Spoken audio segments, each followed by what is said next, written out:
Olá, queridos e queridas, estamos aqui de volta com o nosso programa Conexões Espiritualidade Crítica. E como sempre, escrevemos essa semana sobre o mesmo tema que vamos tratar aqui, um artigo no jornal GGN e desta vez também saiu no Brasil 247, no blog do Brasil 247.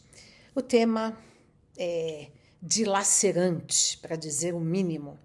O tema é Gaza. O mundo inteiro está enojado, em lágrimas, gritando, clamando contra este massacre que está sendo feito por Israel na faixa de Gaza, com um objetivo claro, incontestável, né, de acabar com o povo palestino, de expulsar todo mundo de ali, que matar todo mundo, extinguir, ou seja, é um genocídio, é uma limpeza étnica. E não somos nós, assim, eu, você, que pensamos assim. Muitos e muitos judeus dentro e fora de Israel pensam assim. Então, nesse artigo que eu escrevi, eu citei, inclusive, um historiador judeu da universidade, de uma universidade hebraica, né? Que ele é dessa opinião, e vários outros, judeus ortodoxos, intelectuais, nos Estados Unidos, na Europa, eu digo intelectuais judeus, nos Estados Unidos, na Europa, no Brasil.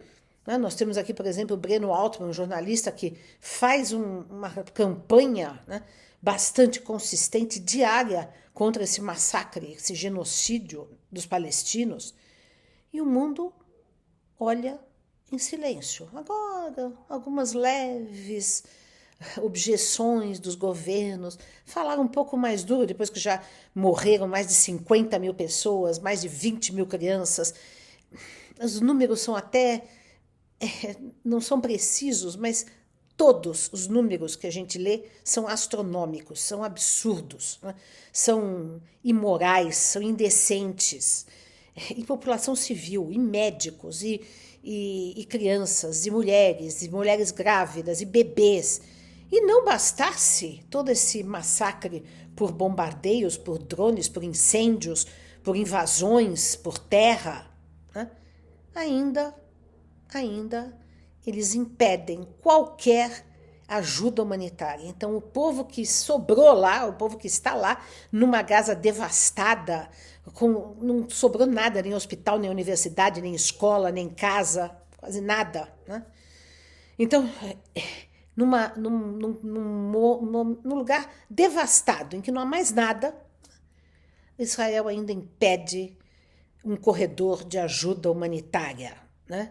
Tem, por exemplo, o barco Flotilha da Liberdade, que há muitos anos leva ou tenta levar, quando consegue, ajuda humanitária para Gaza, e não estão conseguindo levar. Há poucos dias o navio foi bombardeado, isso por ativistas internacionais, inclusive tem o brasileiro, né? o Tiago, que é uma pessoa maravilhosa, né? E eles simplesmente bombardearam o navio, agora estão voltando, tentando de novo, e não deixam passar comida, não deixam passar água, não deixam passar remédios. Então, vejam, qual foi a ideia que, infelizmente, eu tive que defender, e não sou só eu que estou falando isso, há muita gente, inclusive muitos judeus dizendo isso, que, infelizmente, o governo de Israel, um governo de um povo que sofreu o Holocausto por parte dos nazistas, está agindo igual aos nazistas. Ou seja, estão com o projeto de eliminar uma raça, uma etnia, um povo. Né? Estão com o projeto de limpar etnicamente Israel da presença dos palestinos, que era a terra deles. Vejam, vamos recuperar a memória, né, da coisa toda. No ano 70, né, os judeus foram expulsos da sua terra, ano 70 depois de Cristo. Por quê? Houve uma revolta contra o Império Romano e eles foram expulsos da sua terra, então houve a diáspora judaica. E desde então, eles não tiveram mais a posse da terra de Israel, que até então era deles, mas isso foi no ano 70. Bom, aí eles se espalharam pela Europa, pelo mundo, sofreram perseguições durante 2000 anos, porque eram vistos, né, como o povo que matou Jesus, como os judeus que não aceitaram o Messias, foram postos na Inquisição, perseguidos, enfim, um povo maltratado, mas que guardaram a sua identidade, guardaram a sua religião, né? Enfim, toda essa história nós conhecemos. E aí o que aconteceu? O máximo, o ápice, o absurdo da perseguição que eles sofreram foi justamente feita pelo Hitler na Segunda Guerra Mundial, onde ele sistematicamente quis destruir, eliminar o povo judaico da Terra, né, do planeta Terra. E matou 6 milhões de judeus daquela maneira mais vil, mais absurda possível. Vejam, esta é a história. E aí o que aconteceu? Depois da Primeira Guerra Mundial, alguns colonos judeus começaram a ir colonizar, habitar a terra que então, há 2000 anos, ou seja, digamos assim, há 1900 anos, estava na mão de quem? Dos árabes, dos palestinos, porque os judeus não estavam mais lá durante 2000 anos. E eles começaram a colonizar. E surgiu uma filosofia que é o sionismo, que era a conquista, a volta do Estado judaico no lugar em que antigamente, no Império Romano, chamava-se Palestina, aliás, né? Chamava-se Palestina. Israel, o povo de Israel, a terra prometida. Bom, e aí o que aconteceu? Depois do absurdo, a Inglaterra, né, o Império Britânico dominava tudo, estava na posse daquelas terras, né, depois da Primeira Guerra Mundial, até a Segunda Guerra Mundial. E aí aconteceu esse absurdo do Holocausto judaico e talvez por uma forma de... Há várias explicações, né, de compensação por tudo que os judeus sofreram durante o período nazista, talvez por também uma medida estratégica, geopolítica, de colocar lá um povo que não era o árabe, né, que de certa maneira estava sempre representando uma certa oposição ao mundo ocidental.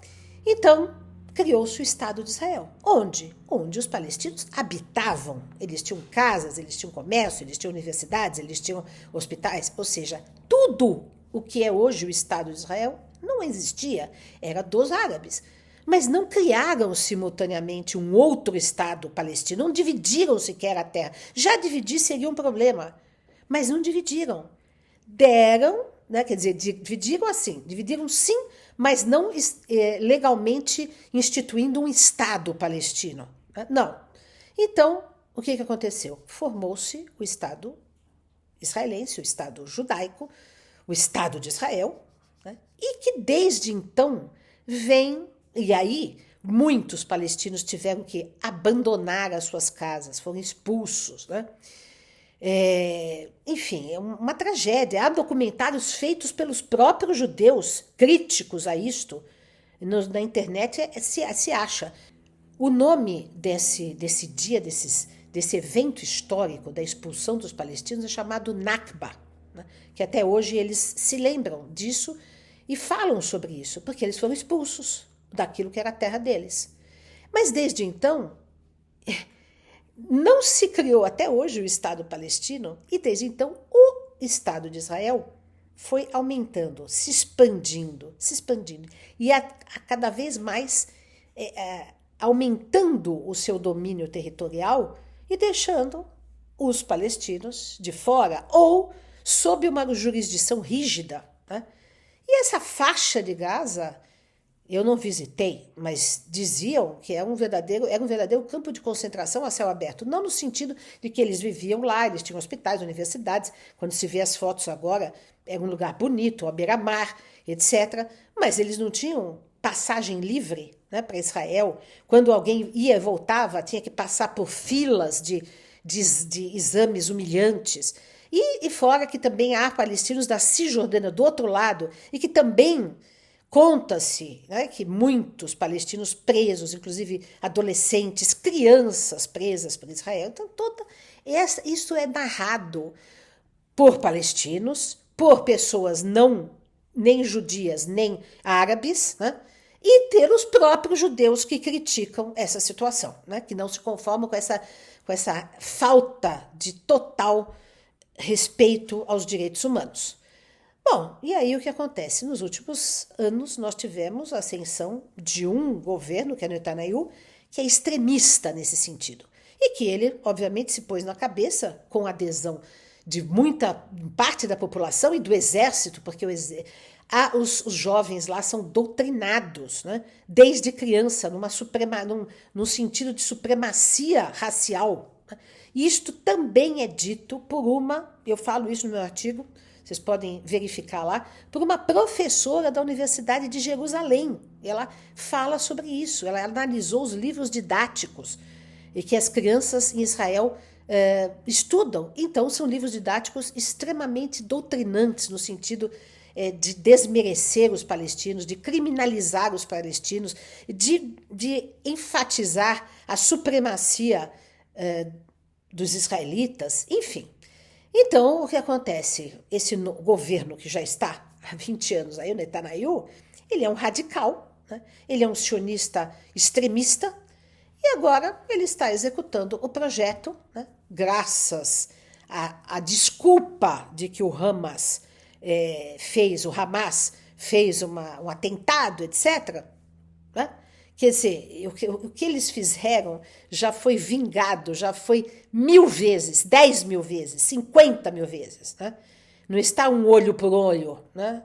que está no Velho Testamento, está um olho por 10.000 olhos, né?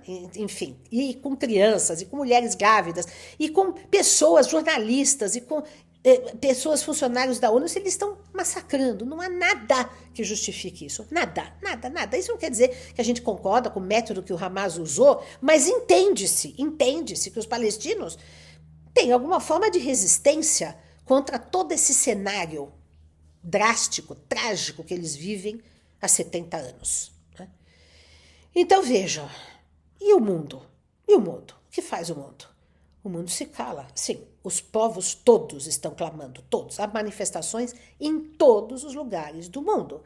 Manifestações pró-Palestina, manifestações contra esse massacre, contra o genocídio, inclusive manifestações em Israel. Também há, né? As pessoas se manifestando com as plaquinhas dos nomes das crianças mortas, dos bebês mortos, enfim. Então agora os governos o que fazem? Não fazem nada. Não fazem nada. Agora começaram a endurecer, mas umas palavras, estamos contra o genocídio, vamos fazer alguma coisa. Mas isso há muito tempo, isso já dura 1 ano e meio, esse massacre.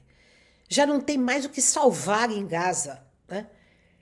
E o que todo mundo deveria ter feito? Cortado relações diplomáticas, cortado relações comerciais, mas o que acontece? Assim como na Alemanha nazista, os povos ocidentais apoiaram Hitler de início. Empresas norte-americanas financiaram armamentos para a Alemanha nazista. Né? Teve um governo francês, o governo de Vichy, que foi colaboracionista com o nazismo hitleriano, com a invasão, inclusive, das tropas nazistas na França, né? O chamado governo de Vichy colaboracionista. Então, houve muita gente. E havia as teorias eugenistas em todo lugar, inclusive nos Estados Unidos, inclusive na França, inclusive em todo lugar, que eram teorias que foram usadas pelos nazistas como justificativa para eliminar os judeus, né? Eliminar o povo judeu. Então vejam, nós estamos assistindo exatamente isso de novo. Por quê? Por causa de interesse econômico, por causa de interesse militar, porque todo mundo vende armas para Israel, principalmente os Estados Unidos. Né? Os Estados Unidos sempre foi alguém que não teve o mínimo compromisso com a defesa dos direitos dos povos, né? O que fizeram no Vietnã, o que fizeram na Coreia do Sul, enfim. Né? O que fizeram na América Latina, inclusive no Brasil, de apoiar ditaduras, apoiar e estimular e implantar ditaduras com torturas, etc. Então, é um império extremamente opressor, né? Que vota na ONU toda vez, veta, aliás, na ONU toda moção que todos os membros da ONU votam a favor de se fazer um embargo para Israel, de se pedir um cessar-fogo, e os Estados Unidos, que tem poder de veto, ou seja, ele manda na ONU e manda no mundo, né, não permite que se faça uma ação. E os povos, inclusive o Brasil, ainda, depois de tudo isso, depois de milhares e milhares de crianças mortas, milhares e milhares de mulheres mortas, o Brasil também não cortou relações comerciais, não cortou relações diplomáticas. E é isso que, essa semana, uma carta, um abaixo-assinado, envolvendo artistas como Chico Buarque, e Caetano e vários outros, envolvendo políticos como o pastor Henrique Vieira, como as pessoas mais à esquerda, né, mais conscientes, fizeram um abaixo-assinado para pedir, para sugerir, para clamar para que o Lula faça um embargo comercial e diplomático a Israel. É o mínimo, é o mínimo, é o mínimo. Então, o mundo está clamando por isso. A diferença entre o nazismo e Gaza e o sionismo, o que o sionismo está fazendo em Gaza, o que os nazistas fizeram com os judeus e que os judeus estão fazendo com os palestinos, há uma diferença, que é chocante. Quando os aliados e os russos chegaram nos campos de concentração, Auschwitz, Treblinka e tantos outros, eles ficaram estupefatos quando viram o que os alemães estavam fazendo. Porque ninguém sabia, suspeitava-se. Falava-se que tinha campo de concentração, mas campos de prisioneiros. Mas ninguém sabia dessa matança, né, absurda, em série, né, planejada, que os alemães estavam fazendo em relação aos judeus. E não só judeus, né, também ciganos, homossexuais, pessoas contrárias ao regime nazista, enfim. Mas a maior parte foi de judeus, né? Agora, a diferença é que então não se sabia exatamente, o mundo não sabia exatamente o que era que estava acontecendo. Agora nós estamos vendo diariamente, ao vivo e a cores. Essa semana vimos um casal de médicos perderem 9 dos seus 10 filhos carbonizados. A mãe foi reconhecer os corpos debaixo dos escombros e não reconhecia os próprios filhos. O que é isso? O que é isso? É suportável uma coisa dessa? É suportável? Não é. Então, vamos clamar, vamos gritar. Eu estou clamando aqui e faço coro com todas as pessoas do mundo que estão indignadas, revoltadas com esse massacre, com esse genocídio impiedoso. É uma pena que um povo que sofreu, o que sofreu, e com o que me solidarizo plenamente. Eu morei 3 vezes na Alemanha, eu sempre tive horror ao nazismo, né? E sempre tive uma excelente relação com todos os judeus. Eu gosto muito da cultura judaica, né? Inclusive, na editora Comenos, publicamos coisas do Janusz Korczak, que é judeu, sobre ele, enfim, né, que morreu no campo de concentração de Treblinka com as suas 200 crianças. Então, criticar o que eles estão fazendo não é ser antissemita. Isso é instrumentalizar o Holocausto para justificar um genocídio, um outro genocídio. Então, estamos aqui clamando e orando e chorando por essa tragédia. Um abraço a todos.